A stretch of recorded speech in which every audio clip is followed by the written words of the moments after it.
How do you topple an empire without firing a single shot? For three small nations, the answer wasn't found in a bunker, but in a song. In 1939, a secret pact between Hitler and Stalin handed the Baltic states to the Soviet Union. For decades, Estonia, Latvia, and Lithuania existed under Soviet control. From the Soviet perspective, this was a unification of socialist republics. But for many Baltic citizens, it was an occupation, one that suppressed the national identity, language, and freedom of expression. Then, in the 1980s, change began. Soviet leader Mikhail Gorbachev introduced reforms known as glasnost, which means openness, and perestroika, meaning restructuring.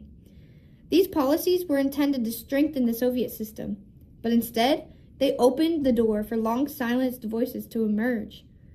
Former political prisoner Legel Perik later described this movement not simply as a political change, but as a moral awakening.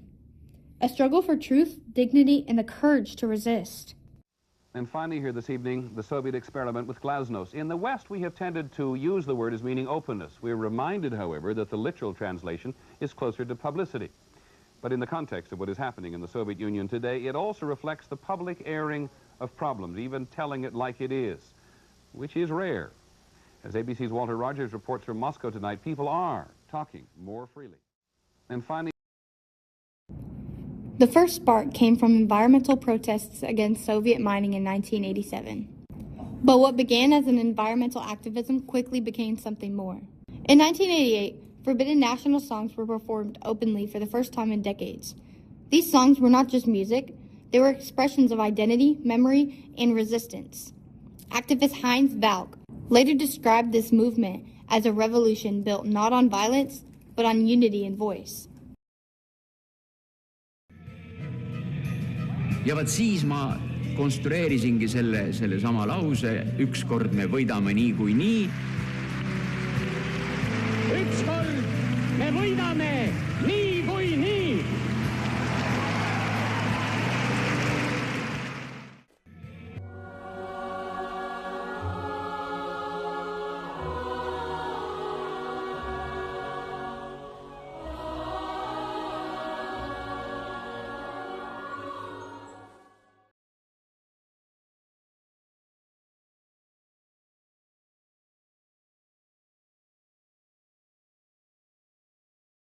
EC, this is World News Tonight with Peter Jennings. Sitting in tonight, Carol Simpson.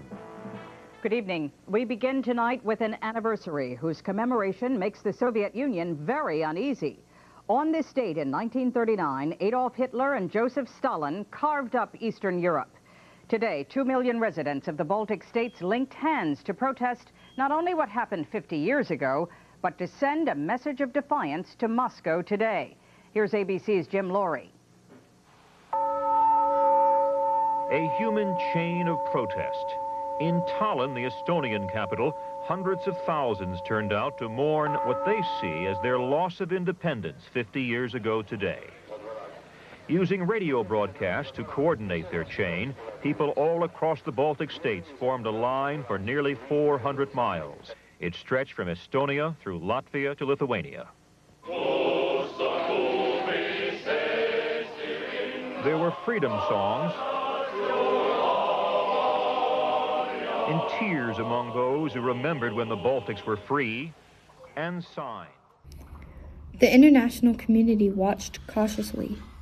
At first, global powers hesitated to act, unsure of how the Soviet Union would respond.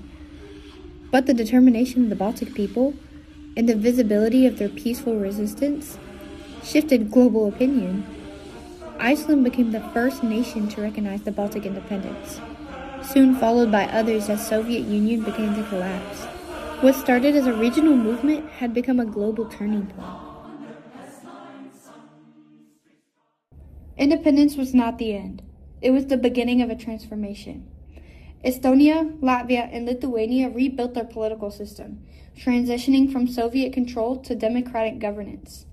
They developed market economies, restored national institutions, and secured their place in global community by joining the European Union and NATO. These reforms marked a complete shift from occupation to sovereignty.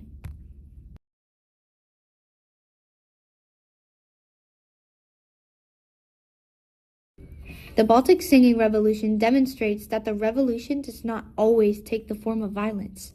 Through unity, culture, and moral courage, the Baltic people went head-to-head with one of the most powerful systems in the world.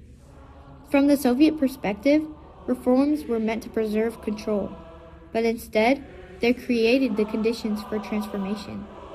The reaction of the international community further shaped the outcome, reinforcing the power of global awareness.